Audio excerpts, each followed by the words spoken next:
Buenas noches a todos. Vamos a comenzar con el tema de esta semana, que va a ser teoría de números. Vamos a ver lo básico. No vamos a ir tan profundamente como, por ejemplo, no sé, inversión de Mobius o convolución de Dirichlet. Vamos a ver lo que técnicamente se debería saber en términos generales. Hay algunos detalles que debo mencionar y es que, por ejemplo,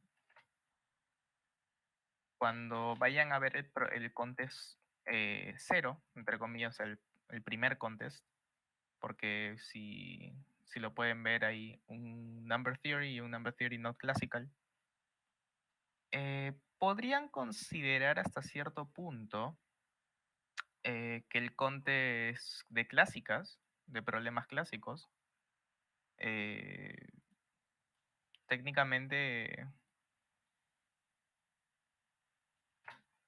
técnicamente podría servir como para testear sus propias plantillas, ¿no? A ver, esto. Ya sí, no lo había marcado el día.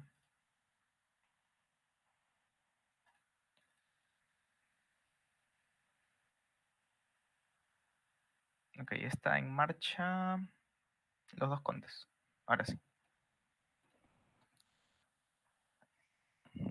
Ahora, algo muy, muy interesante de este tipo de temas es que no tienen muchos prerequisitos, ¿no? Casi todo se basa en el hecho de si uno tiene ciertos conocimientos en matemática básica. Bueno, en algún punto vamos a comenzar con un poco de matemática discreta ya para las clases de equivalencia y eso, pero no es algo que sea demasiado complejo, a mi parecer. Entonces, vamos a empezar con lo, con lo más básico que existe, que bueno, que es el algoritmo de la división.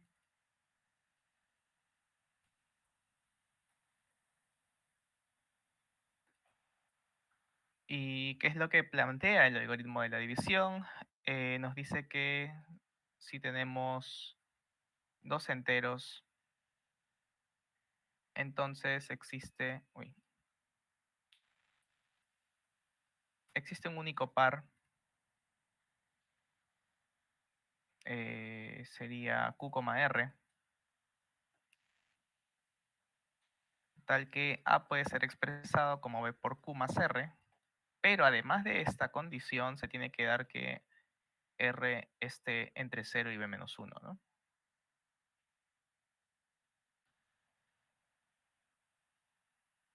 Eso es algo que se nos enseña desde el colegio, la existencia de este par, que de hecho es único, como ya se ha mencionado, y que por cierto nos da lugar a algunas observaciones más, ¿no?, que se pueden hacer. Ahora, la razón por la cual este par es único se puede mostrar por contradicción, ¿no? O sea, asumen que existe uno diferente y van a llegar a la conclusión de que son el mismo. También se puede mostrar por principio del buen orden, eh, que bueno, ¿no? Uno tiene que asumir que todo subconjunto de los enteros que esté acotado inferiormente tiene un valor mínimo. En este caso, por ejemplo, los dos valores A y B están acotados inferiormente por el cero. Así que ahí se pueden deducir algunas cosas y probar, ¿no? Técnicamente. Entonces, si es que uno tiene este tipo de característica, se pueden lograr algunas cosas, ¿no? Particularmente con la relación entre R y Q. Porque, bueno, ¿no? El R es estrictamente menor que B. Eso quiere decir que si nosotros sacáramos de manera consecutiva este tipo de valor, que técnicamente el residuo se termina traduciendo a sacar módulo, vamos a concluir que va a ir siempre decreciendo, ¿no? Pero esta es una definición, no hay mucho que analizar acá, solamente es un punto de partida. Ahora, técnicamente, si hemos definido el algoritmo de la división, deberíamos comenzar a definir temas respecto a divisibilidad, ¿no? Técnicamente decimos si R es igual a cero, se dice que B es divisor de A, ¿no?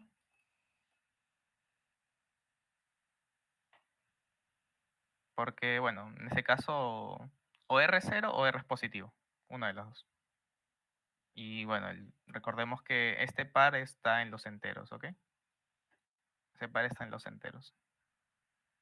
Y, y bueno, no se tiene esta definición, que también se puede se nota también como B barrita A.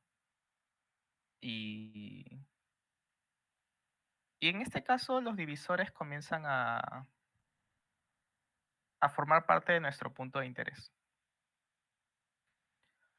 Más que todo por el hecho de que el máximo común divisor de dos números es un problema bastante frecuente, ¿no? Entonces, definimos, eh, definimos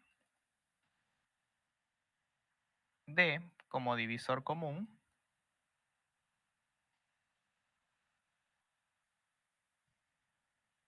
de A y B si se da que D divide a A y D divide a B de manera simultánea, ¿no? Es una definición de divisor común.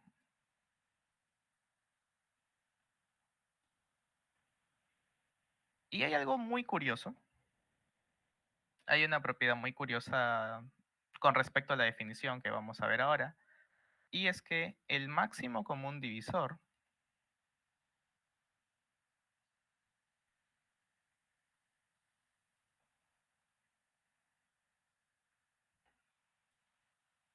de A y B, que bueno, se puede denotar como A y B entre paréntesis, como si fuesen un par ordenado, es un entero de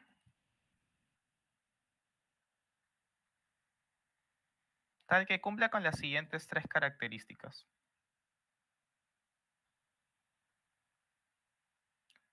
Primera característica, que D sea mayor o igual que cero. Es una primera característica. Segunda característica, que D divida A y D divida B. En pocas palabras, que sea un divisor en común, ¿no? Y la última es si es un divisor en común de A y B, entonces E tiene que dividir a D.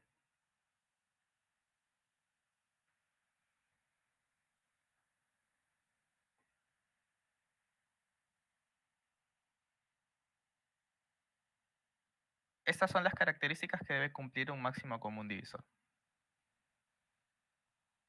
Ahora, bueno, puede encontrar en diferentes libros diferentes propiedades que deba cumplir, ¿no? Sin embargo, nosotros vamos a trabajar con estas, al menos por ahora. Ahora, en términos generales, uno sabe que si alguno de los dos valores es diferente de cero, el D va a ser positivo, ¿no? Pero si los dos valores son ceros, el D tiene que ser cero, porque en ese caso sería el único que cumpliría, ¿no? No tanto por estas dos de acá, sino por esta de acá. El cero es el único que cumpliría con estas dos de acá. Si se pudiera decir de alguna forma, ¿no? Porque ustedes saben que el cero es el múltiplo universal, o sea, cualquier valor divide el cero.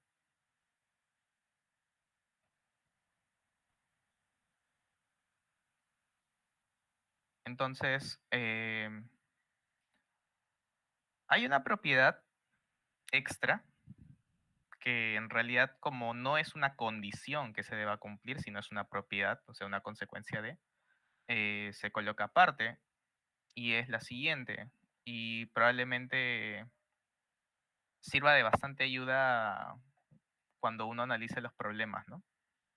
Y es la siguiente. El máximo común divisor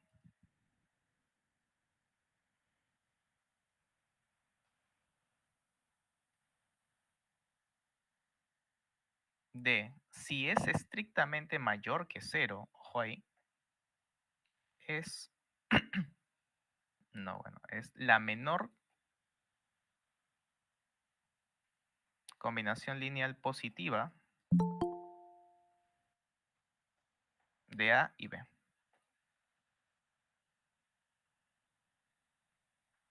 Ahora, ¿qué cosa es una combinación lineal? Bueno, una combinación lineal es que si nosotros tenemos A y B, agarramos un coeficiente para A, un coeficiente para B, los multiplicamos y sumamos ese resultado. Eso es una combinación lineal. Entonces tendríamos algo así, un y sub 0 y un x sub 0. Y lo que plantea esta propiedad es que no existen, supongamos x', y', tales que a por x' más b por y' sea mayor que 0 y al mismo tiempo a por x' más b por y' sea menor estricto que d. No existen.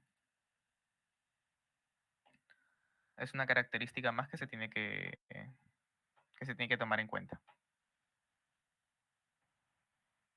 Y bueno, ¿no? Una observación extra es que, bueno, el máximo común divisor es único. El máximo común divisor en par de números es único. No tendría mucho sentido que existan dos máximos común divisores, ¿no? Entonces, hasta acá, ¿hay alguna propiedad que alguno no sabía anteriormente?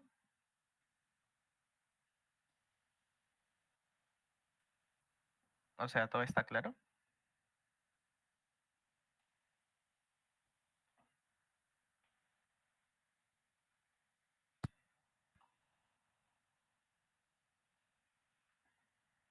Muy bien.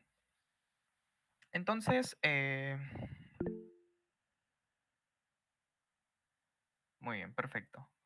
Entonces vamos a ver la pregunta principal. Ya hemos visto las propiedades que debe cumplir un máximo común divisor. Hemos visto la definición de máximo común divisor, pero no hemos visto cómo calcular el máximo común divisor de dos números.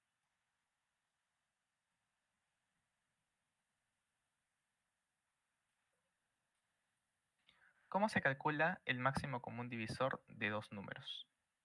De dos enteros positivos vamos a plantearlo, porque bueno, así es como hemos planteado el algoritmo de la división, ¿no? Hemos dicho que estos A y B son positivos. Em, ¿A alguien se le ocurre alguna primera idea para calcular el máximo común divisor?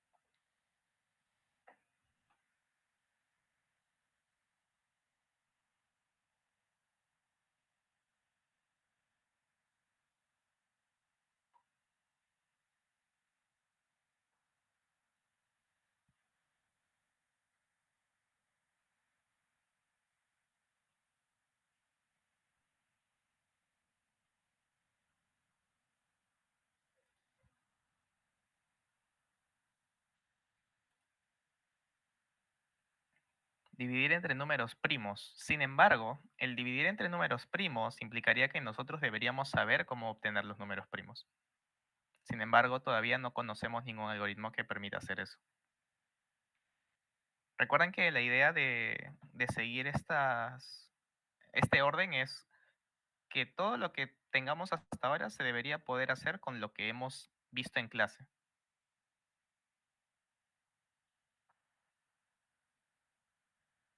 Ahora, tampoco le estoy pidiendo algo tan sofisticado, o sea, una idea cualquiera. No hay nada fuerte ahorita que quisiera que me diga.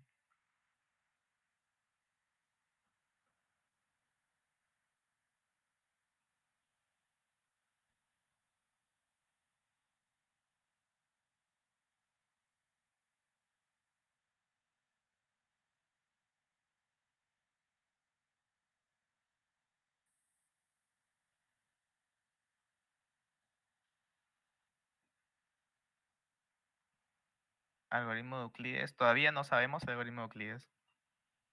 Empezar a dividir en un ciclo, ¿cómo así?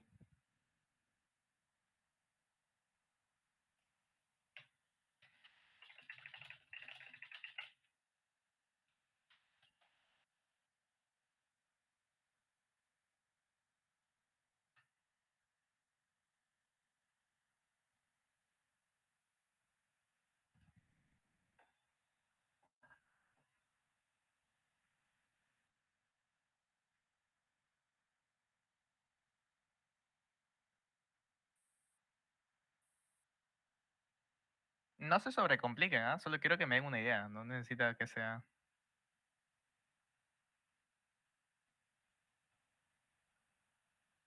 ya, ya, un for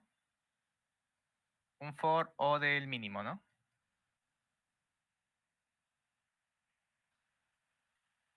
Que podríamos decir que es algo, bueno, puede ser un for o puede ser un while, ¿no? No hay ninguna restricción ahí, será como que d es igual al mínimo de a y b, y decimos mientras exista un residuo de ambos respecto a d, d menos igual a uno, así. Y al final devolvemos d, ¿no? Esa sería la idea, ¿no? Obviamente cuando encontremos el primero, ya que estamos bajando, tendríamos que tomarlo como la respuesta final. Si fuésemos de abajo para arriba, más bien tendríamos que quedarnos con el último que cumpla, ¿no?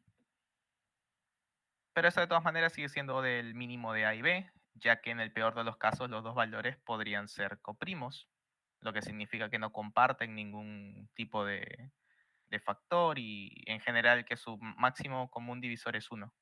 Así que sería hacer todo el while hasta llegar a uno. Ok, esta es una primera idea.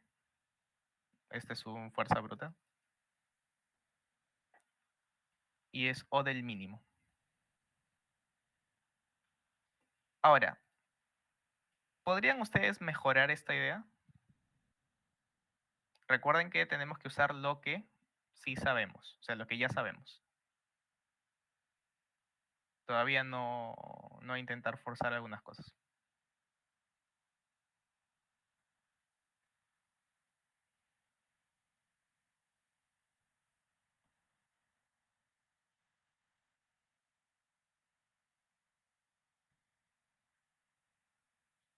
Solo hasta la raíz cuadrada del menor. O sea, iterar sobre los divisores, ¿no?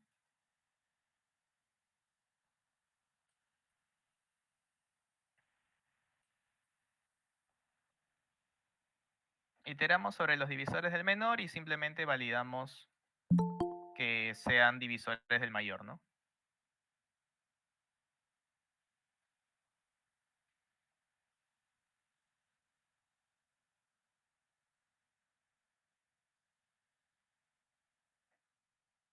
En este caso, recordando que en nuestras clases de fuerza bruta vimos que se puede iterar sobre los divisores en tiempo raíz cuadrada del número, esto sería raíz cuadrada del mínimo.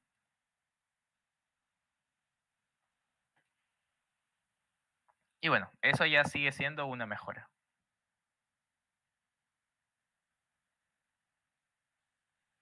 En el caso del primer valor, podríamos tomarlo cuando el mínimo pueda ser hasta 10 a la 7, si es que lo tenemos que ejecutar una única vez. En el caso de la segunda idea, podría ser hasta 10 a la 10, a la 10, 10 a la 15, tal vez, 10 a la 14. Pero la idea es que podamos para números bastante grandes, no hasta 10 a la 18 tal vez. Para ello surge, y esto es algo que ya han mencionado, el algoritmo de Euclides, ¿no?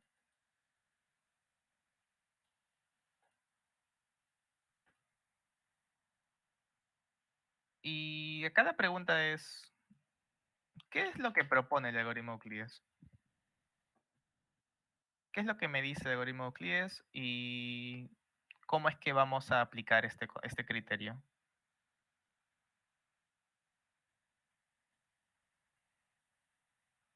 A ver, primero quiero que me digan qué propiedad señala el algoritmo de Euclides.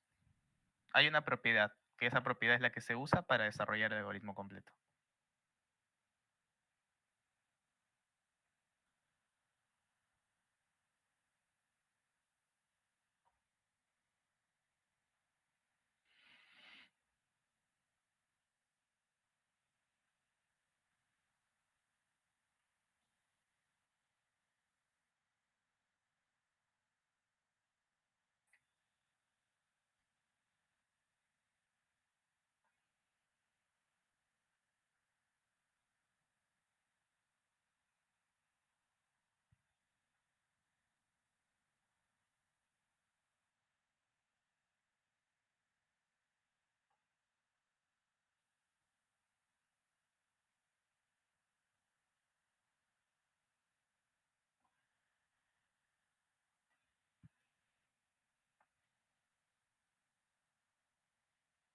Es más, voy a colocarlo así. Se basa en la propiedad, ahí está su cuadrito para que rellenen, para calcular el máximo común divisor en O del logaritmo. Vamos a poner el logaritmo de la suma. En realidad, em, asintóticamente muchos dicen logaritmo del mínimo, logaritmo del máximo, logaritmo de la suma, logaritmo de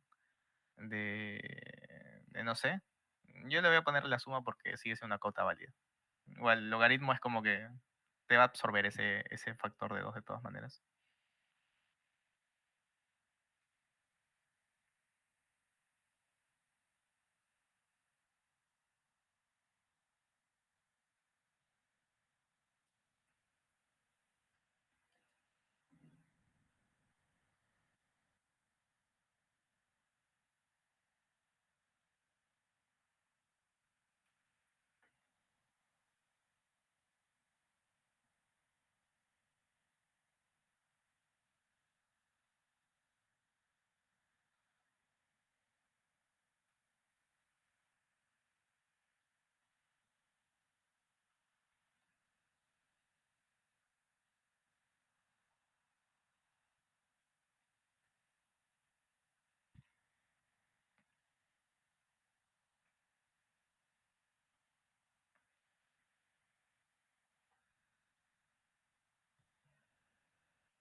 Ah,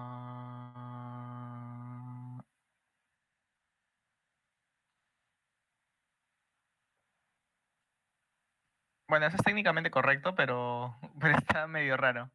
Pero sí, es técnicamente que el MCD de A, B es igual al MCD. Y bueno, lo que se suele poner es de A menos B, B, ¿no? Así. Pero sí, lo que puso Julio Enrique también es lo mismo. O sea, vas a connotar que si ponemos A o B en el otro punto es simplemente que este le restas y se vuelve el otro, o le sumas y se vuelve el otro, ¿no? En este caso le sumas y se vuelve A. Y, y si pusiéramos A, le restas y se vuelve B. Así que no hay problema. Entonces, esta propiedad, ¿por qué es importante? Porque técnicamente esta propiedad nos está hablando solamente de restar una vez alguno de los valores.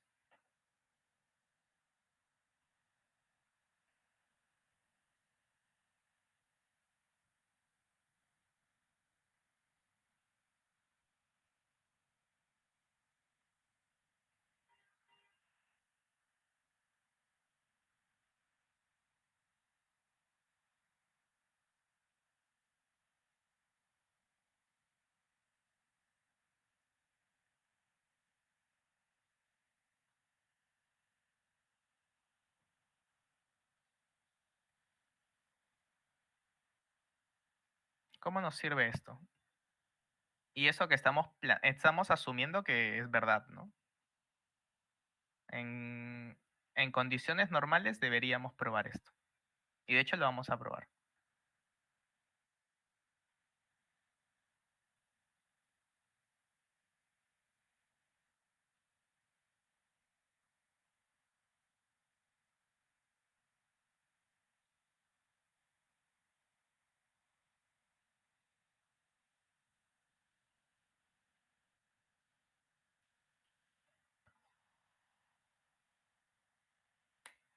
¿Cómo nos puede servir? Es más, solamente por términos de comodidad vamos a plantear que A es mayor o igual que B. ¿Ok? Y bueno, esta de acá es sin pérdida de generalidad, ¿no?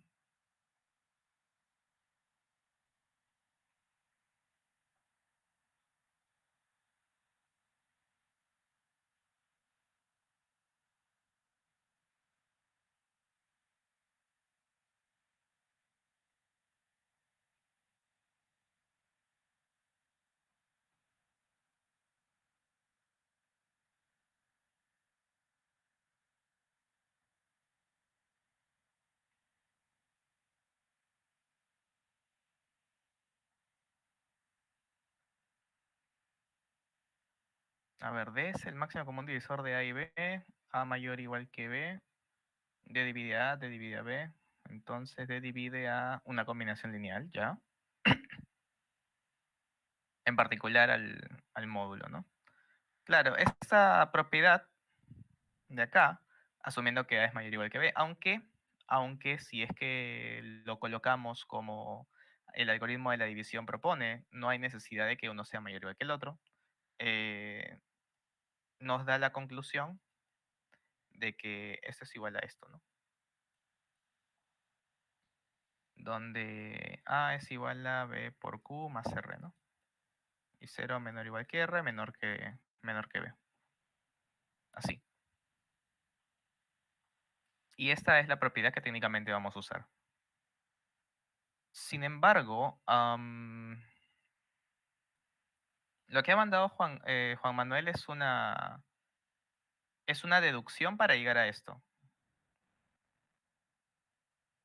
pero no es la prueba de la propiedad como tal. Es un ligero esbozo de prueba, una pequeña introducción, pero no es toda la prueba. Entonces, ¿cómo podemos demostrar esto de acá arribita? Esto de la flecha. ¿Cómo demostramos que el máximo común divisor de A y B es exactamente el mismo que el máximo común divisor de B y el residuo que obtienes de dividir A entre B?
Muy bien. Hay un pequeño detalle que se da cuando queremos demostrar igualdad eh, en dos entidades. Por ejemplo, suele plantearse alguna propiedad que se da de manera mutua, ¿no? Y si se da de manera mutua, se concluye que la relación que tienen es de igualdad. Por ejemplo, para conjuntos, para probar que dos conjuntos son exactamente el mismo, uno suele probar la doble inclusión, que si queremos probar que A es igual a B como conjuntos, tenemos que probar que A es un subconjunto de B y que B es un subconjunto de A. Como la única manera en la que ambos sean subconjuntos del otro mutuamente es que sean iguales, se concluye que son iguales. En el caso de el máximo común divisor o temas que estén relacionados con divisibilidad, suele relacionarse con es divisor de. Si A es divisor de B y B es divisor de A, entonces A y B son iguales. En este caso, podríamos verlo de la siguiente manera, ¿no? Nosotros decimos que el máximo común divisor de A y B es un D que divide a A y que también divide a B. Por lo tanto, divide a cualquier combinación lineal, como dijo Juan Manuel. En particular, esta, ¿no? A menos B por Q. Y según el algoritmo de la división, esto sería igual a R. Por lo tanto, D divide al máximo común divisor de B y R, porque los divide ambos al mismo tiempo. Entonces, esto demuestra que este máximo común divisor divide al máximo común divisor de B y R. Ahora, la vuelta es casi igual, pero igual se tiene que tomar en cuenta, ¿no? O sea, decimos que el máximo común divisor de B y R es igual a D, entonces D divide a B. Uy, ¿qué hice? D divide a B, D divide a R, pero nosotros sabemos que A es igual a un B por Q más R, donde este primero es divisible por D y este segundo es divisible por D. Estamos sumando dos valores que son divisibles por D. En conclusión, D divide A. Y por lo tanto divide también al máximo común divisor de A y B. Lo cual implica que el máximo común divisor de B y R divide al máximo común divisor de A y B. Por lo tanto, son iguales, ¿no? Esa es el esbozo de prueba que uno debería tomar en cuenta, ¿no? Entonces, tenemos igual esta propiedad. Tenemos esta propiedad de A, B es igual a B, R.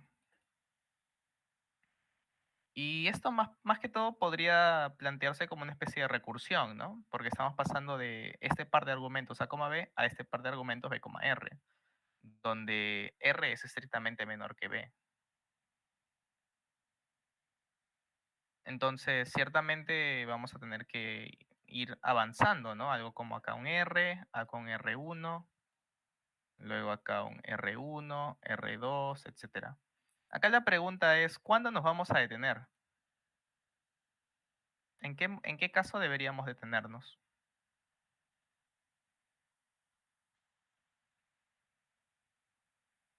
O en su defecto, si existe alguna posibilidad de que nunca nos detengamos.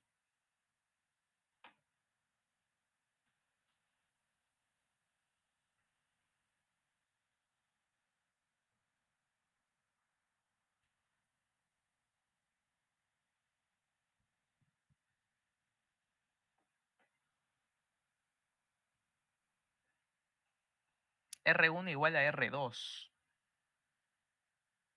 O sea, algo así como un X, X. Cuando uno de los argumentos divide al otro. Ya. Entonces acá sería un K por X.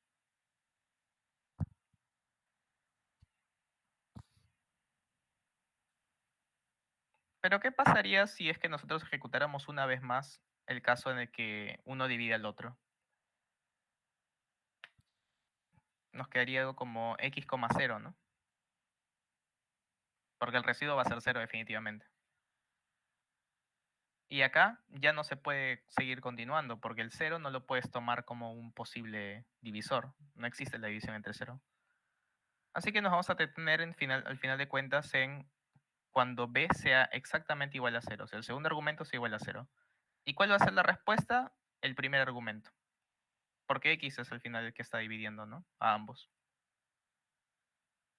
Entonces podríamos decir algo como que esta función GCD tomada en a, b va a ser igual a una de dos.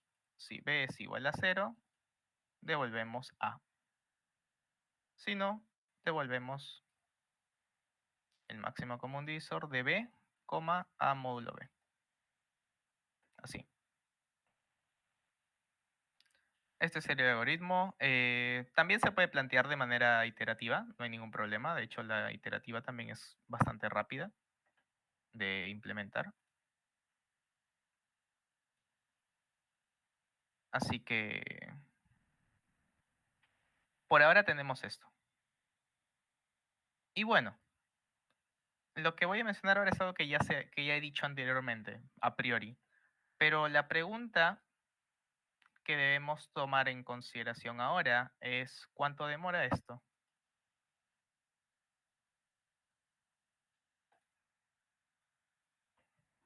¿Cuál tendría que ser la complejidad de este algoritmo?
Muy bien.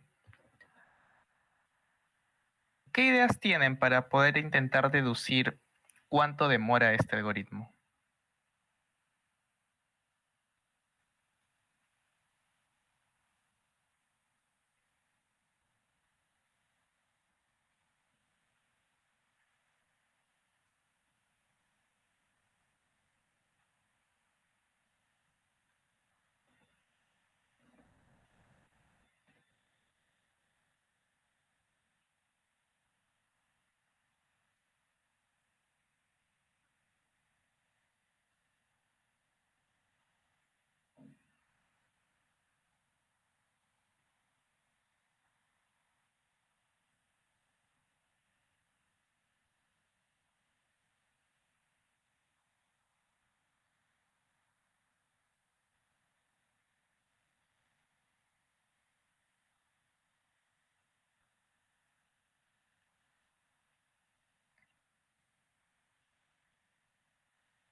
¿Cómo podríamos analizarlo?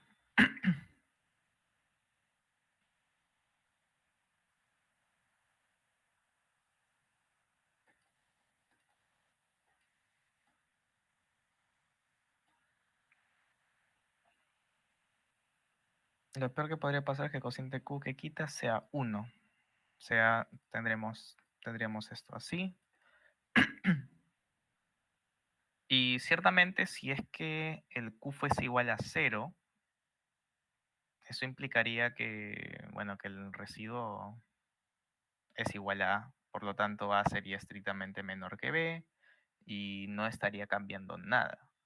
Por lo tanto, este residuo, o bueno, este Q, este cociente Q tiene que ser mayor o igual a 1 para que en efecto se haga algún tipo de reducción. Y justamente como menciona Juan Manuel, el peor caso es que Q sea igual a 1. Pero ¿eso qué cosa implicaría? Implicaría que estaríamos pasando de un B más R, B a un B, R. Es decir, que este término A fuese igual a la suma de los dos siguientes, ¿no? O sea, ese término A es la suma de estos dos. Y esto podría seguirse repitiendo, ¿no? Que este R sea la suma de, o bueno, que el R no, que el B sea la suma de R con su residuo. O sea, con R, R1, algo así. En pocas palabras, estaríamos pasando desde una posición A hacia, o bueno, en todo caso, la suma de estos dos valores, A más B, estaríamos pasando a una suma de B más R, pero bueno, esto técnicamente es 2B más R, a B más R, algo así. Pero nosotros hay que fijarnos en realidad en solamente una de las dos partes, o sea, solamente en las primeras componentes. ¿Qué les parece? Si nos fijamos solamente en las primeras componentes, vamos a notar que, bueno, si A es igual a B más R, luego B tendría que ser igual a R más R1, y bla, bla, bla, bla, bla. Nosotros tenemos muy en claro que R es estrictamente menor que B y que R1 es estrictamente menor que R. Eso quiere decir que A técnicamente es estrictamente menor que 2 veces B. Porque justamente R es menor que B y B es igual a B, ¿no? Sumamos, tenemos estos igual a A. Y en este lado derecho tenemos menor estricto porque tenemos un menor y un igual. El menor estricto es el que gana. Y tendríamos algo así. Pero esto de acá, ¿qué significa? Que B es mayor que A entre 2, más o menos. Eso implicaría una transición a un valor que es ligeramente superior a un medio. Pero si lo vemos desde otra perspectiva, luego de dos pasos, luego de dos pasos, estaríamos yendo a un valor estrictamente la mitad, ¿no? Porque R sí es estrictamente menor que B. Y si sumamos a ambos esto, ¿qué tendríamos que sumar? R, ¿no?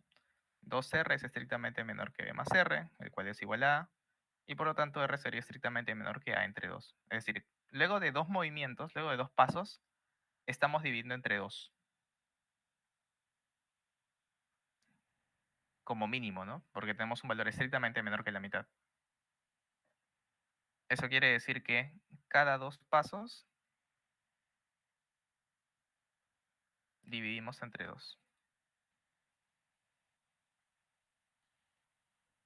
Y como ciertamente el primer elemento, porque el segundo sí puede ser igual a cero, el primer elemento tiene que ser mayor estricto que cero, en el peor de los casos va a llegar hasta 1.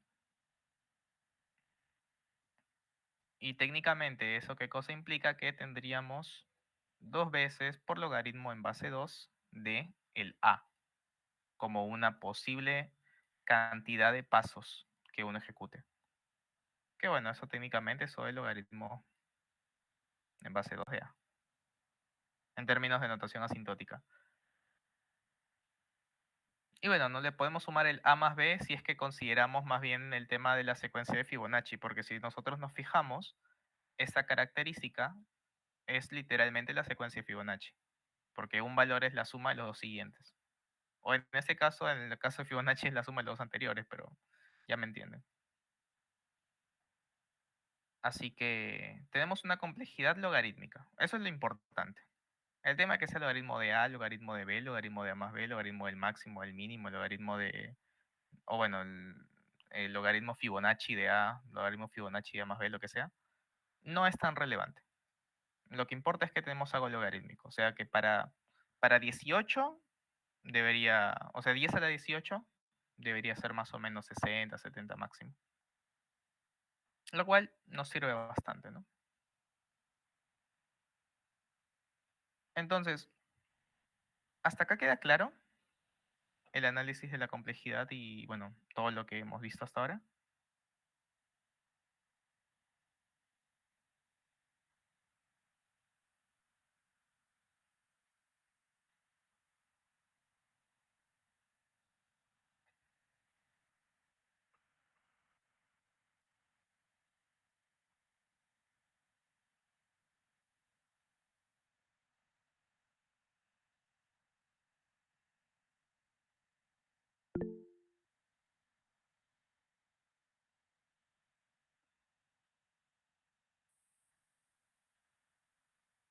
¿Qué tal los demás? Los veo un poco dubitativos.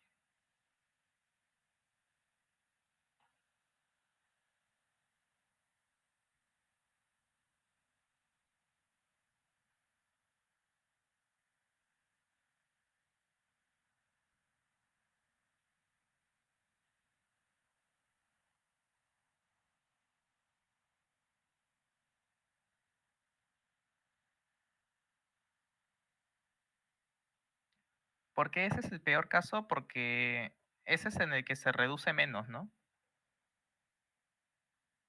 Porque si nosotros tuviéramos algo así, nosotros tenemos A es igual a B por un Q más R, ¿no? Si el Q fuese mayor que 1, igual te vas a ir a R. O sea, la transición igual va a ser esta, ¿no? Pero si es que el Q es mayor que 1, la cantidad que va a reducirse, que es de pasar de A a R, va a ser mayor. Si nosotros quisiéramos saber la máxima cantidad de movimientos, tendríamos que reducir lo mínimo posible, pero existiendo dicha reducción. Por lo tanto, no puede ser igual a cero, porque en tal caso no habría reducción, y no puede ser mayor que 1, porque si elegimos 1, la reducción va a ser menor. Porque si ponemos Q 3, 4, 5, lo que sea, igual se va a ir a R. La idea es que no se vaya tan rápido, ¿no? Por eso el peor caso es ese. Sí, lo podemos ver con algún ejemplo, no sé, si quieres, tengo 8, y acá tengo 3, por ejemplo. En este caso, 8 es 2 por 3 más 2, ¿no? Pero si yo pusiera 5, Este es 1 por 3 más 2, que es exactamente lo mismo, y los dos se van a 3,2.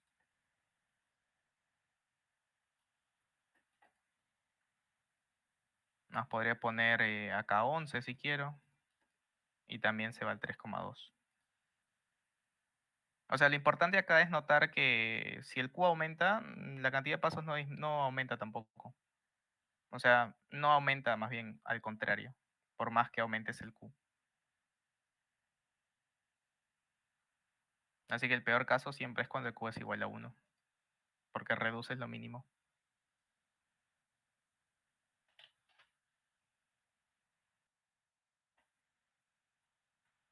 Más si le pones dos números que son números de la secuencia de Fibonacci de manera consecutiva, no sé, pues 34 y 21. Esto va a ser igual a 21,13. Esto va a ser igual a 13,8. Esto va a ser igual a 8,5. Esto va a ser igual a 5,3. Esto va a ser igual a 3,2. Esto va a ser igual a 2,1. Y esto va a ser igual a 1,0. O sea, puedes ver que acá la cantidad de movimientos es bastante grande, ¿no? Basta con que cambies alguno de estos dos por algún valor diferente, o sea, 35, 21 ponte, y va a ser muchísimo menos movimientos. Vamos a poner 35, 21. Esto sería igual a 21, 14. Esto sería igual a 14, 7. Y esto sería igual a 7, 0. ¿No? Entonces tiene solo 4 movimientos, o bueno, 3 de manera, 3 llamadas, que son las flechitas, a comparación de estas que han sido ¿cuántas? 1, 2, 3, 4, 5, 6, 7, ¿no?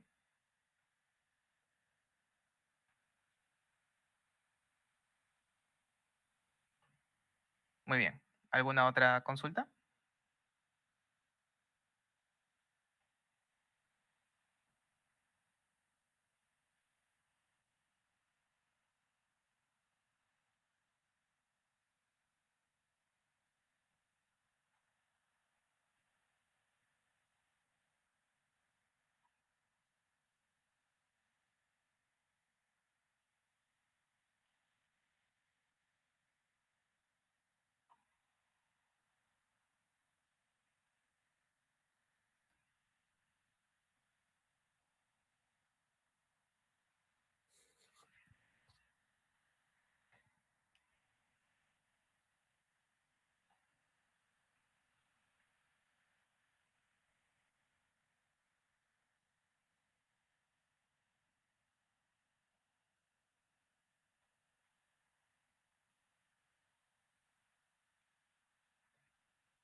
Muy bien. Si no hay más preguntas, pasamos a lo siguiente.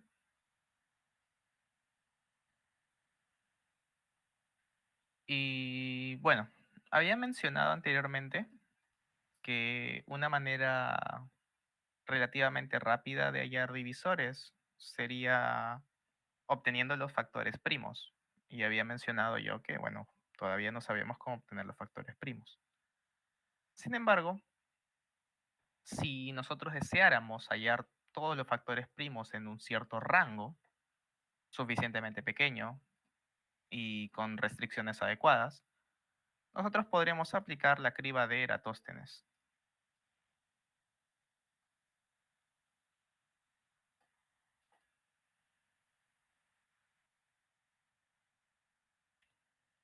Entonces, ¿en qué consiste la criba de Eratóstenes? Bueno, técnicamente lo que dijo Eratóstenes, o bueno, lo que propone la criba de Eratóstenes es la siguiente iteración. desde 2 hasta un límite n, supongamos que queremos hallar desde el 1 al n todos los primos, desde j igual a 2i hasta n, pero sumando de i en i, decimos que primo, o bueno, si decimos que el elemento j es un primo en un arreglo de booleanos, vamos a plantear que esto es falso, ¿no? Porque ciertamente 2 por i con i mayor que 1 da un número compuesto. Y bueno, cualquier múltiplo de i con esas características, con un coeficiente mayor que 1, es un número compuesto.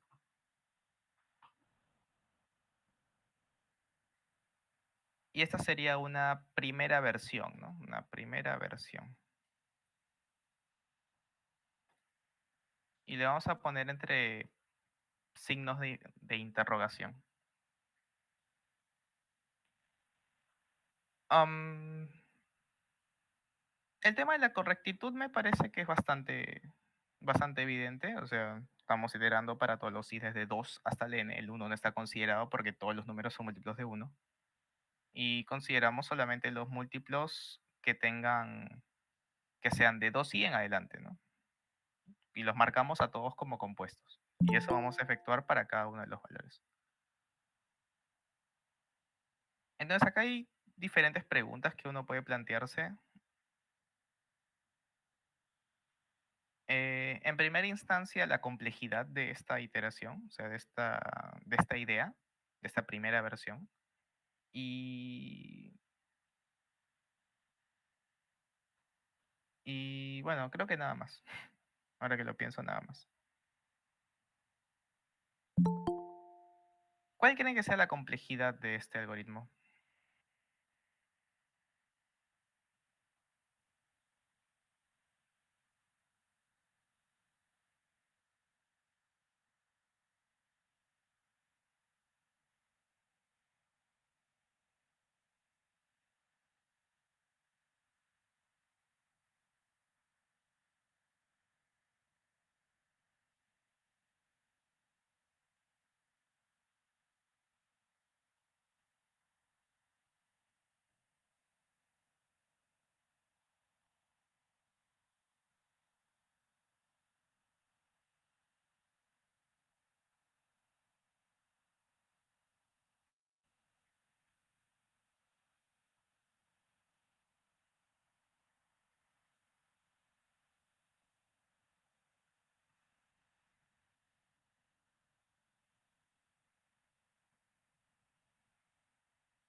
M al cuadrado.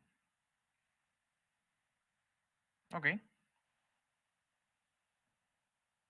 N log n. ¿Quién da más? ¿Quién da menos? N cuadrado.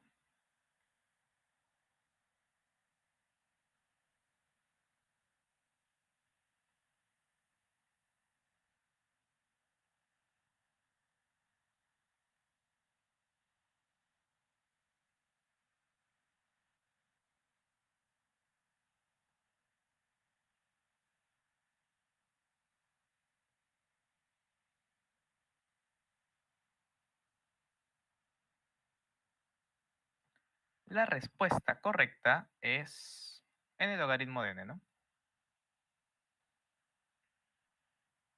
Creo que sí les llegué a mencionar que cuando hacemos este tipo de criba, que esta también es llamada criba de divisores, digo, criba de múltiplos. No, sí, de divisores, ¿no?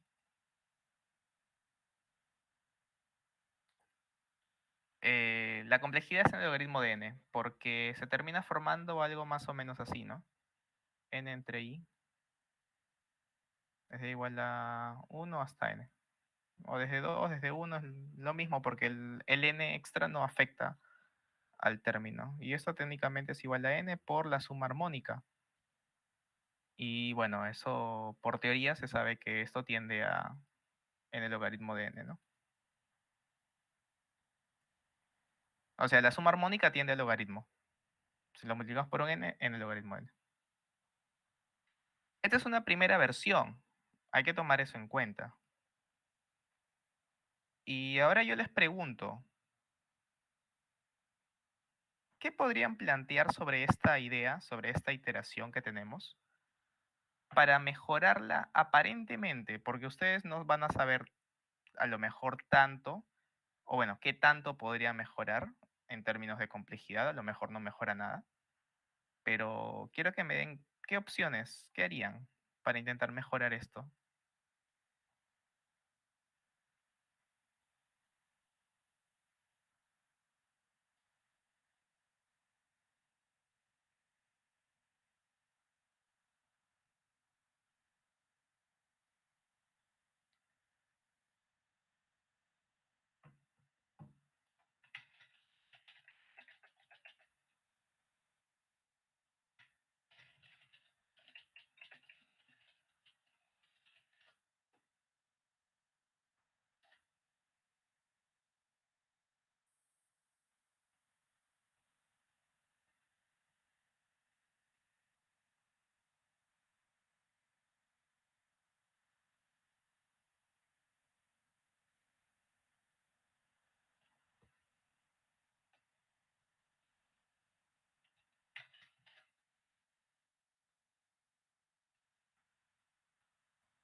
Si es, si es par y es diferente de 2 continuo, ya, pero eso no sería tanta mejora, eso sería una mejora en constante, pero no asintóticamente.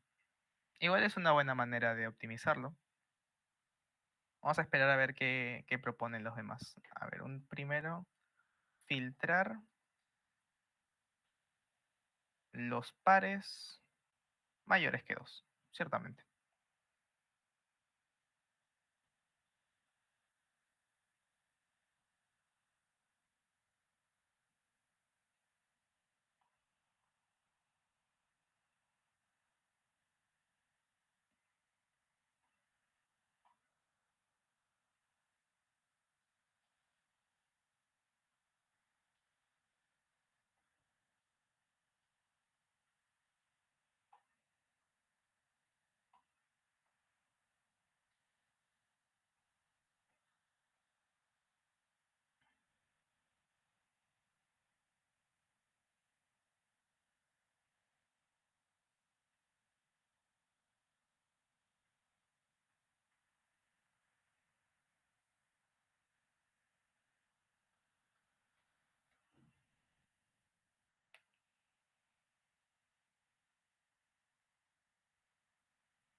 if' de i entrar al segundo bucle.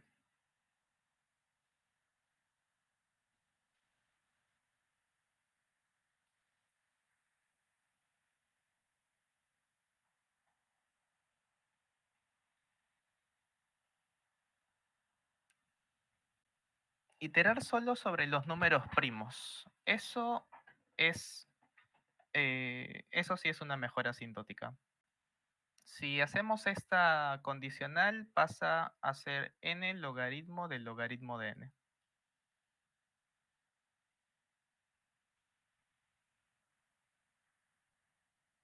Y esa es una mejora, ¿no? Porque esto ya es muy cercano a tiempo lineal.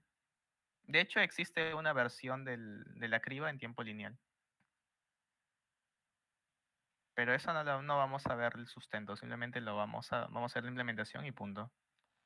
Pero esa era la idea, ¿no? O sea, si nosotros estamos procesando cuáles números son primos, los números compuestos nos van a ayudar ciertamente a marcar cuáles son compuestos, pero los números primos deberían bastarnos, ¿no?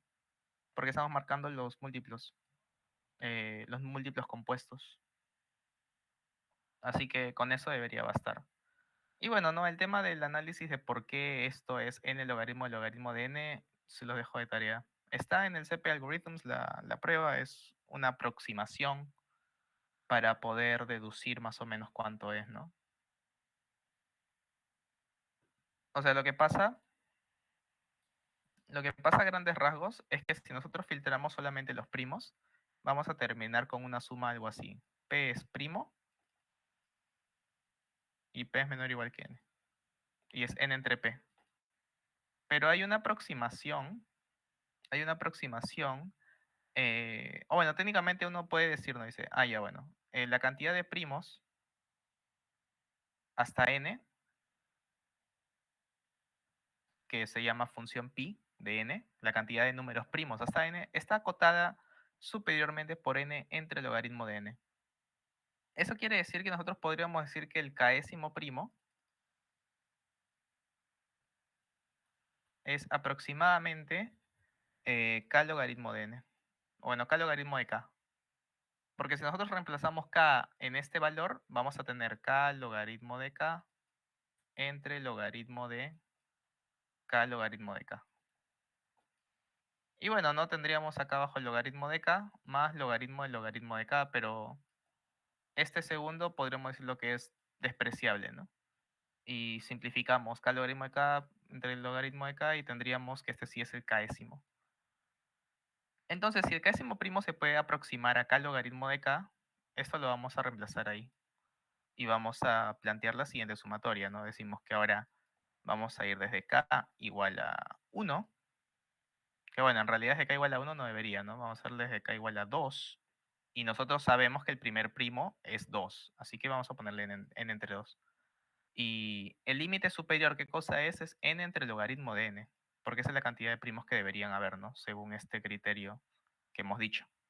Y sería n entre k logaritmo de k, algo así.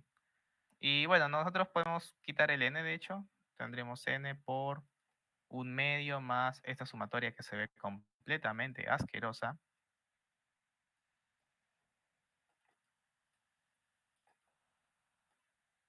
Y bueno, si es que uno usa integrales para este valor, porque recordemos que esta sumatoria desde este rango está acotado inferiormente por una integral, superiormente por una integral, que es más o menos así. Sería 1 entre x logaritmo de x diferencial de x, así. Esto lo aproximan a n logaritmo del logaritmo de n, ¿no? Ese es el criterio. Ahora, no me pidan que se lo vuelva a repetir ni nada de eso, porque eso es solamente algo rápido, ¿no? Ya si ustedes lo quieren leer con detenimiento, les decía que estaba en el CP Algorithms. Déjenme buscar el blog en el que está. Creo que está, acá está.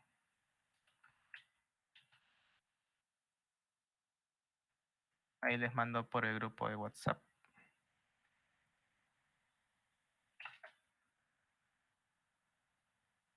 Y esta es la idea, ¿no? Pero vean qué tanta mejora se logra con solamente una condición, ¿no? Que sería if primo de i es igual a false, continue.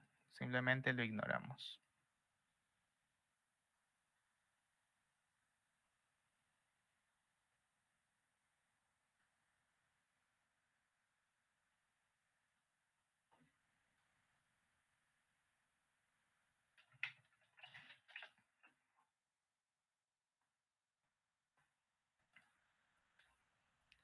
Entonces, ¿hasta acá queda clara? ¿Queda clara la idea? Bueno, las dos ideas que hemos visto, la idea original que es la criba de divisores y la mejora.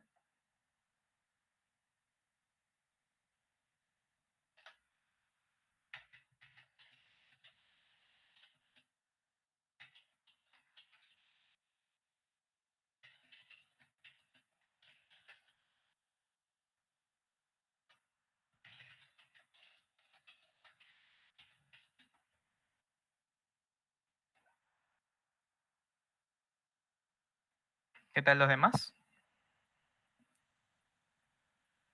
¿Qué me comentan?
Entonces, si no hay preguntas, ¿qué les parece si pasamos a la implementación? Y para ello, vamos a revisar un primer problema que está en el SPOG. Se los paso por el grupo de WhatsApp. Primes, SPOG. Y bueno, literalmente es imprimir algunos números primos, ¿no? Acá debemos tener un poco de cuidado porque acá nos dice que debemos imprimir todos los números primos menores que 10 a la 8. Eso es bastante si es que hablamos en términos de memoria. Así que hay que tener un poco de cuidado, porque recordemos que teníamos una primera idea que es en el logaritmo de n, la cual ciertamente en este caso es imposible pensar en aplicarla. Y también tenemos la n logaritmo de n que nos podría dar un poco de temor, pero deberíamos aplicarla sin problema. ¿Por qué? Porque si nosotros nos vamos a nuestro Python y decimos n es 10 a la 8 y calculamos, ¿no? N por logaritmo del logaritmo de n, nos va a dar 2 por 10 a la 8. Bueno, 3 por 10 a la 8, algo ligeramente menor. Si alguien quiere el valor exacto, nos da esto. Pero eso quiere decir que el aplicar la criba de Eratóstenes original no debería darnos tanto miedo. El único tema acá es la memoria. Y técnicamente, este arreglo de primo solamente es booleano. Por lo tanto, la mejor manera de implementarlo es usando un bit set. usamos un bit set de tamaño 10 a la 8 y recuerden que el bit set, que implica que tu memoria se divide entre 32. Tus operaciones se dividen entre 32, como mínimo.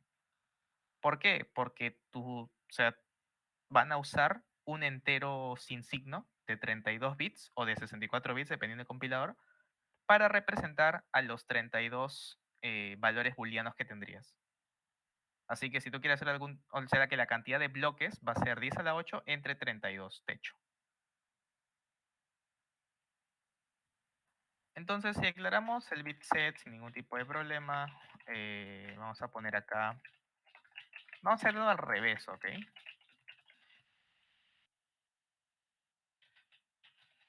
Vamos a hacerlo al revés y vamos a tener algo así. ¿Por qué? Porque hay algo que bueno, esto lo voy a mencionar porque esto lo llevé en un curso de la universidad. Eh, Técnicamente, la criba de Eratóstenes, como algoritmo, no es un algoritmo que halle primos, es un algoritmo que haya números compuestos. Entonces, uno cómo deduce cuáles son los primos, simplemente ignorando aquellos valores que son compuestos. Pero no es que este algoritmo halle los números primos. ¿Por qué? Porque si vemos la iteración, no estás marcando los números y estás diciendo, mira, este de acá es primo, este de acá es primo. No. Tú dices, este es compuesto, este otro también es compuesto, este también es compuesto y así. Así que lo ideal es usar una variable que corresponda, ¿no? Así que vamos a tener el composite, que si está inicializado en falso, vamos a considerar que aquellos cuyo composite sea igual a falso son primos. Algo que debemos hacer a priori es que el composite de 1 tiene que ser igual a falso, digo, a true. Y bueno, esto en realidad es irrelevante. En el número 1 no se considera ni primo ni compuesto.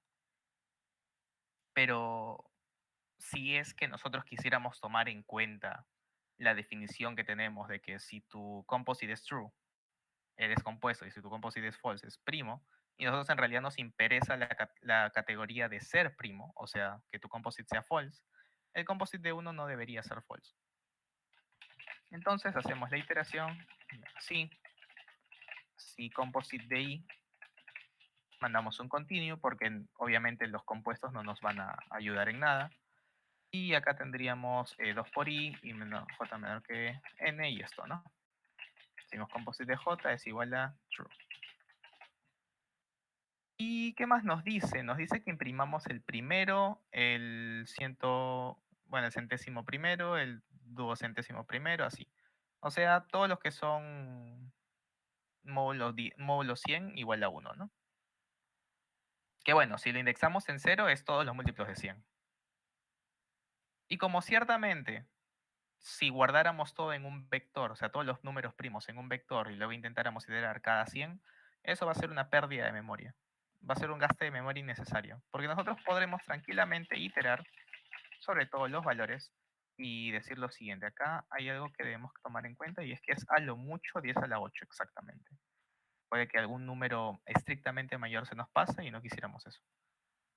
Vamos a decir CNT es igual a esto. Decimos, si este número es compuesto, continue. Si este número no es compuesto, verificamos. Si CNT es igual a 0, lo imprimimos. En caso contrario, no hacemos nada. Después de esto, ¿qué vamos a hacer? Le sumamos 1. Y si CNT es mayor o igual que 100, le restamos 100. Los que ya hayan usado este tipo de técnica anteriormente o se hayan dado cuenta de cómo yo implemento mis operaciones modulares, verán que CNT va a ser siempre la posición módulo 100. Entonces, bueno, si ejecutamos esto, a lo mejor toma unos cuantos segunditos antes de poder terminar, pero tendríamos que ver que los tres primeros valores son 2, 547 y 1129. Acá está, 2, 547, 1129. Obviamente, para el IDE1 esto va a ser mucho, porque tienes que imprimir todo y es muchísimo. Así que vamos a confiar. Vamos a confiar en que eso está bien. Primero nos logueamos. Y ahora sí. Enviamos y vemos si es que nuestra idea pasa en tiempo. Porque de que está correcta, es correcta.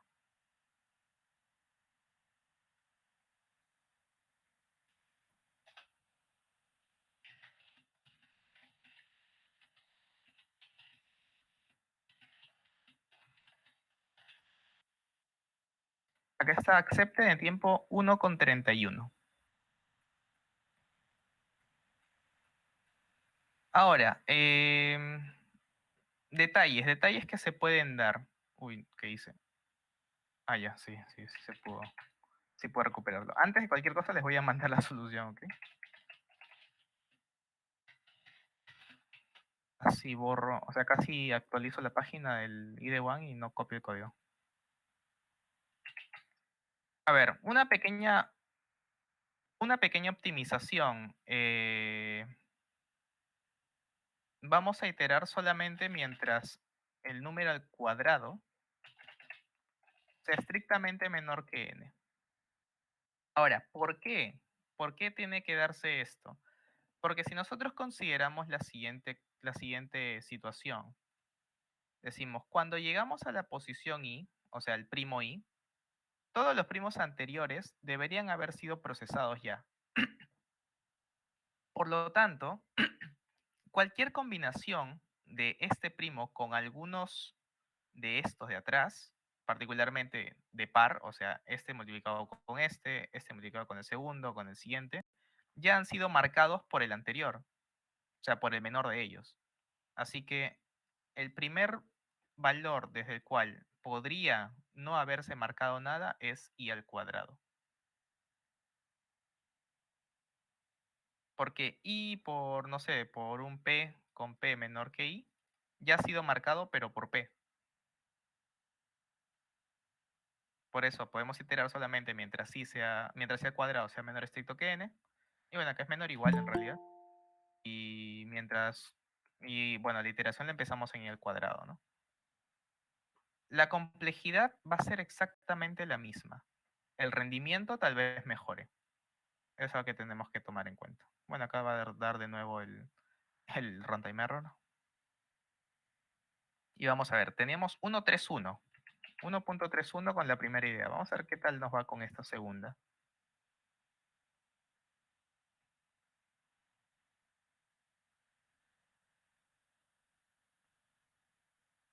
0.77.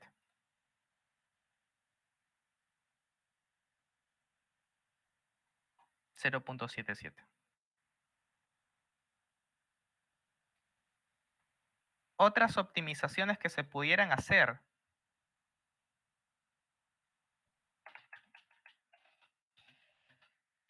Marcamos todos los números pares como compuestos, obviamente ignorando al número 2, porque el número 2 es primo. Y solamente vamos a iterar sobre los números impares.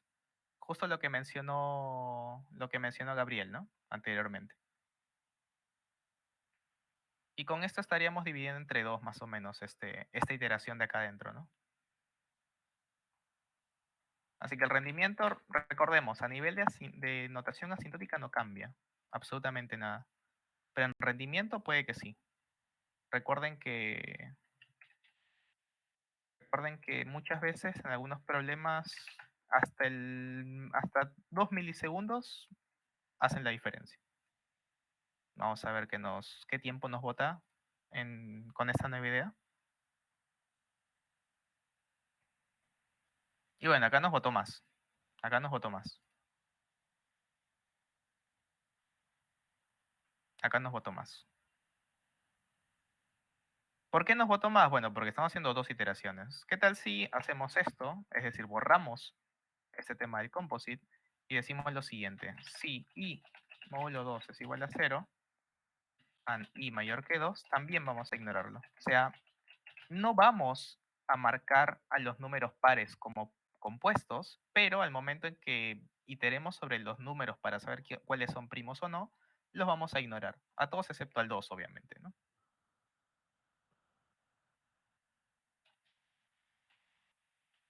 Creo que esto debería ser ligeramente mejor, ¿no? Ya no debería ser tan lento en comparación. Vamos a ver. A lo mejor y esto sí vota 77 o menos. A lo mejor, porque no estoy seguro. Bueno, 75. Ya nos hemos quedado en 75. Ahora, la versión lineal la versión lineal de la criba de Eratóstenes es un poquito, ¿cómo decirlo? Es un poquito engañosa, porque la complejidad es lineal, pero el rendimiento a veces podría ser incluso peor que el de la n logaritmo logaritmo de n. ¿Por qué? Porque en el caso de la criba lineal, y la voy a implementar luego de mandarles por TD primes con optimización, con optimizaciones de rendimiento, C++, está. La criba lineal es un poquito diferente a la criba que nosotros conocemos. Y bueno, justamente van a ver en el TD primes, no, pero puedo simplemente copiar esto. Ahí no. Vamos a copiar el código y ahora sí. Bueno, el bitset composite se mantiene. Vamos a tener un vector in primes. Y bueno, lo que cambia es esto. Y bueno, también hay alguna diferencia, ¿no? Que en el caso de la criba lineal se mantienen, se guardan los números primos para poder hacer la optimización de complejidad también. Entonces empezamos desde el número 2, igual a 2, y menor que n, así. Decimos if not composite, lo agregamos como primo, ¿no? En placeback i. Luego, para cada valor en primos, decimos si i por p ya se excede al límite, rompemos, porque los primos que estamos agregándolos en orden creciente. Si ya llegamos a un punto en el que el valor del i multiplicado con el primo excede, los siguientes también van a exceder. Marcamos como compuesto el valor de i por p. Solamente si es un múltiplo del primo que estamos analizando, mandamos un break. Así es como se tiene, o bueno, esta es la criba lineal, ¿no? Y bueno, acá simplemente es esto. Traen sí. Listo. Ahora, se ve muy elegante. Eso sí lo tengo que admitir. Se ve bastante elegante. Pero en términos de rendimiento, como dije, a lo mejor no se ve tan bonito, ¿eh? Vamos a ver. Seguro que esto llega a un minuto, tal vez. Un minuto que llega a un segundo por ahí. A lo mejor un poco más. Inclusive dudaría, o sea, no me sorprendería si esto llegara a dar time limit exceeded. Por el tema de usar el vector y estar agregando elementos. Bueno, 0.88. 0.88. Como pueden ver, esto natural, o sea, la manera natural de la criba lineal es incluso más lenta que la manera natural que la criba de Eratóstenes, que nos botó 0.77, ¿no? Porque esta era sin optimizaciones ni nada. La que nos botó 75 era con optimizaciones. En cambio, esta natural es 0.88. Así que no es tanta, es un tema de saber qué usar, ¿no? Por ejemplo, la criba lineal suele ser mejor cuando el rango es más pequeño, 10 a la 5, 10 a la 6. En cambio, la criba de Eratóstenes original suele ser mejor cuando la cantidad de elementos, cuando el rango es más grande, 10 a la 7, 10 a la 8.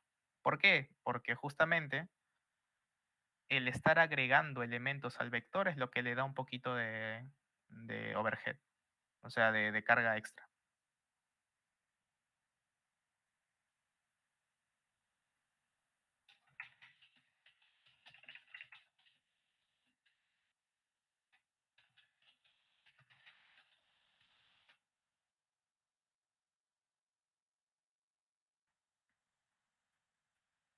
Entonces, el tema de elegir alguna o la otra va a depender muchísimo de las características del problema, ¿no?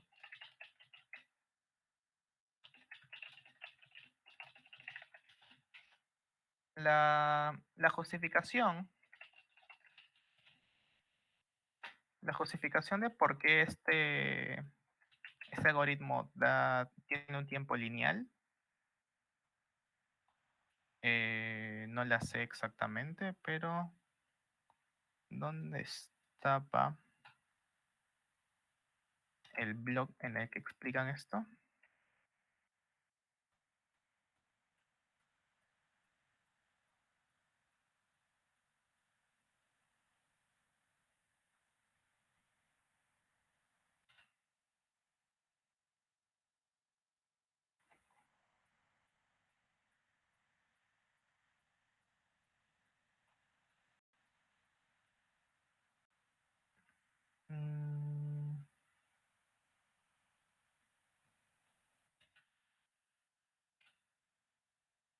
¿Dónde estaba el...?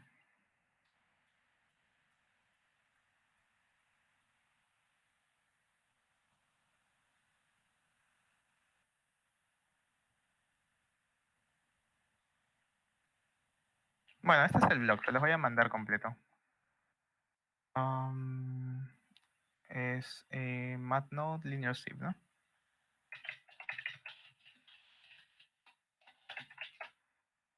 Ahí está.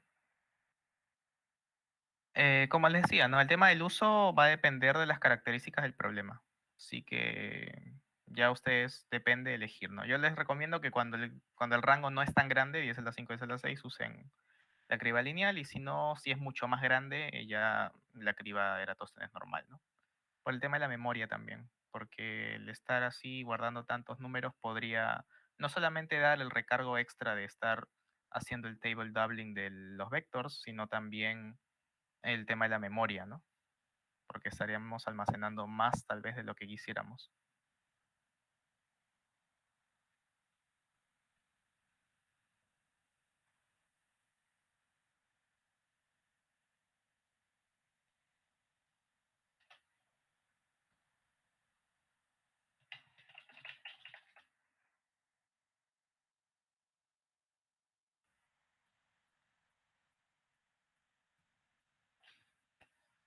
Am, entonces, déjenme ver si hay algún problema más que podamos hacer rápido. Si no, ya nos vamos.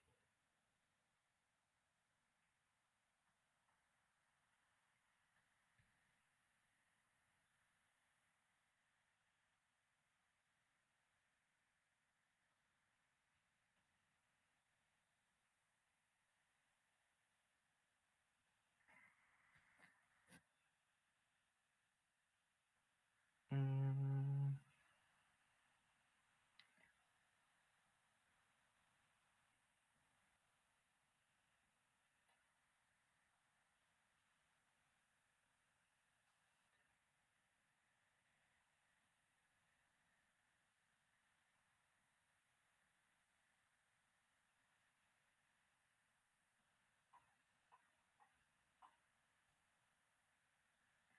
creo que podríamos hacer este problema, el null batch problem.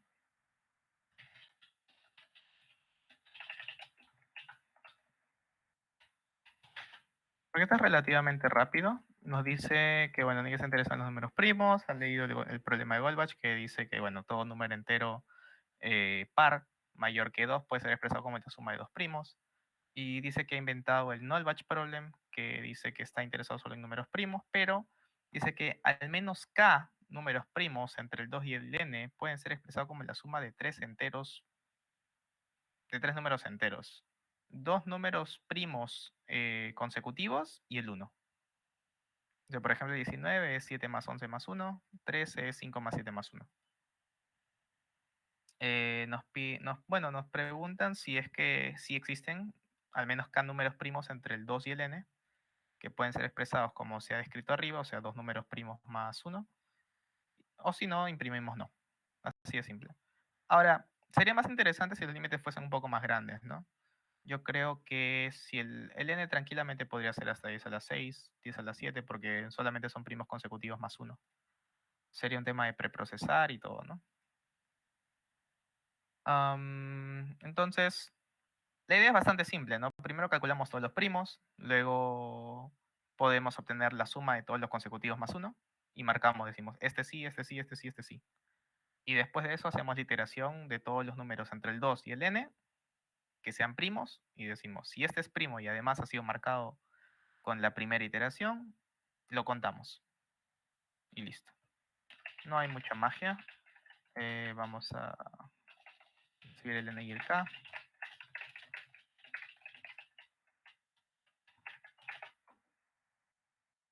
Sí, solamente el n y el k. Y bueno, vamos a... Acá en realidad como tenemos 1000, podríamos hacer todo lo que quisiéramos en realidad, ¿no? Podríamos usar criba lineal, criba normal. Podríamos usar hasta la validación lineal de primalidad, ¿no? Porque los números son muy pequeños. Entonces vamos a decir composite n más 1 igual a false. En este caso vamos a usar la lineal, digo la natural, porque me da flojera hacer la otra.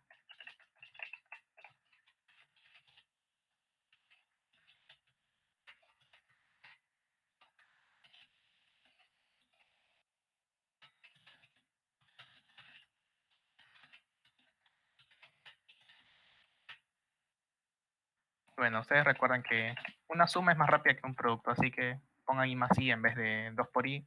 O en su defecto sería ideal poner I desplazado un bit hacia la izquierda, ¿no? Que eso es incluso más rápido.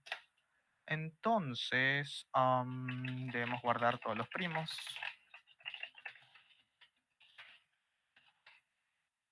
Not composite I times en place back I. Los que sean visitados. Lo decimos igual 0 y más 1 menor que primes.size y más. Decimos, bueno, el valor como tal es primes de i más primes de i más 1 más 1. Y obviamente si x es menor o igual que n, porque si se excede, voy a intentar acceder a memoria que no está visitada. Vis de x es igual a true. Entonces mi cnt va a ser inicializada en 0. Nos vamos desde el 2 hasta el n. Y decimos if not composite de i and this de i, cnt más igual a 1. Y al final de todo, tenemos que decir si cnt es mayor o igual que k, yes. Si no, no. Y eso nomás, creo. Vamos a poner 27.2 como input para ver qué nos arroja.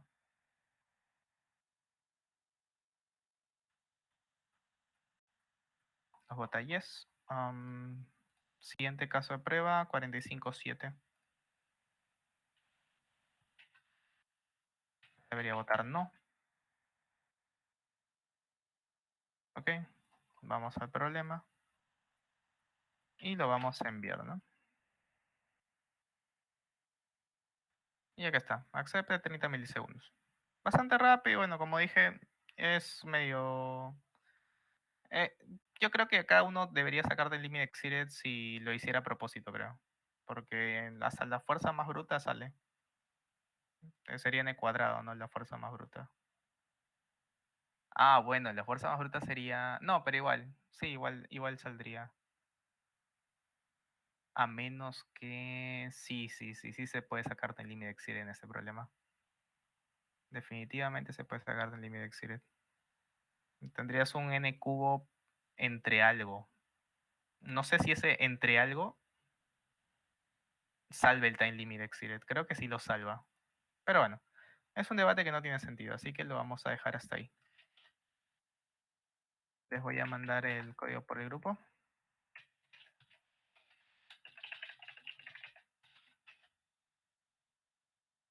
Y voy buscando la lista. ¿Alguna consulta o duda antes de comenzar a pasar lista ya para irnos después de eso?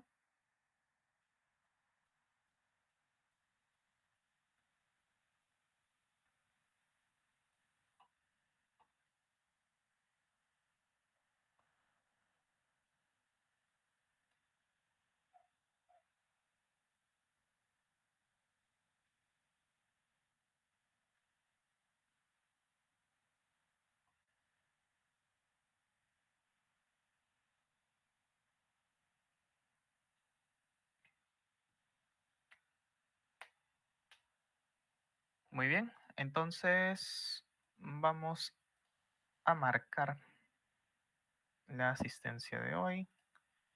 Clase 24, Number Theory 1. 24, fecha 5 de septiembre, 050923. Ahí está.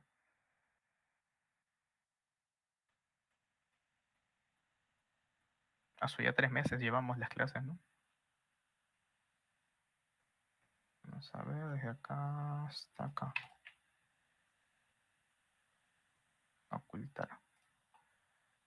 Muy bien. Diego Alejandro Pulido Bonilla. Amir Fernando Puente Cosme. Santiago Castro Sierra. Aldo José Félix Maigua. Gabriel Campelo Formiga. Vladimir César Palacios Pérez. Cristian Eduardo Santamaría López, Alex Fabián Traves Vaca, Tony Enrique Astubuamán Dávila, Carlos Walter Corrales Yucra, Hansi Barra Quispe, Víctor Alejandro García Vargas, Ana Sofía Castellanos Mosquera, Daniel Felipe Díaz Moreno, Julio Enrique Yauri Tucayasi, Gabriel Gerardo Yarleca Ramos, Jorge Guillermo Olarte Quispe, Omar Miguel Mamani Zucari,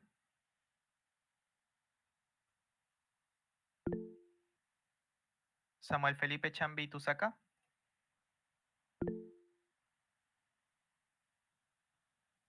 José Manuel Rabichagua Marín, Juan Josué Terán Rebasa, Jack Jeffrey Cruz Mamani, Sebastián Joshua Quispe Condori, Carlos Fernando Díaz Vargas, José Guillermo Albarrán Aguilar, Daniel Eugenio Santos Silva, David Valleza Ayala, José Emilia Tauchi Mamani, Angelo Yosimar Aguirre Torpoco, Iam Anthony Marcelo Álvarez Orellana, Mackenzie Yaceli Márquez Ríos, Diego Manuel Granados Retana, Daniel Granados Retana, Yelosca Isabel Chávez Paredes, Justino Ferro Álvarez, Cristian Rojas Anaya, Franco Luciano Cárdenas Martínez, Aldair Valentino Quispe Gutiérrez, Javier Tenorio Camacho, Juan Manuel Soto Vegaso, John Alex Centeno Corimanya, Diego Alonso Guamani Luque, Daniel Alexandra Cristi Vargas Aldaña, Nicolás Esteban Cárdenas Cortés, Jefferson Leonard Campos Segovia, Samuel Esteban Cano Choxe, Axel Mestanza Cabrera, Joel Yotan Chávez Chico,